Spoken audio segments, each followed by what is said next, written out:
In this video, I'm going to show you how you can easily disable Control Center on the lock screen on any iPhone. Be sure to watch the video to the very end so you don't make any mistakes.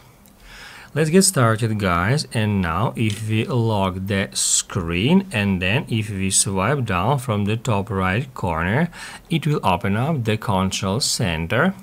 Basically, guys, now of course my phone isn't actually locked because it is already scanned my face, but that's how things will work on the lock screen. And now I'm gonna show you how you can easily disable Control Center on your iPhone's lock screen.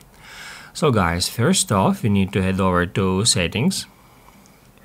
After that, scroll down a bit until you find here Face ID and passcode. If your iPhone has that physical button here, then this option should be called Touch ID and passcode. Anyway, we need to enter it. On the next step, you will be prompted to enter your security passcode. And after that, at the next step, we need to scroll down to the section which is called Allow Access when locked.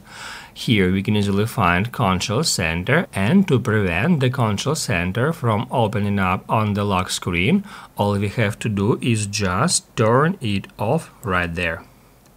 Basically, guys, that's it. So if this video was helpful for you, don't forget to hit the like button.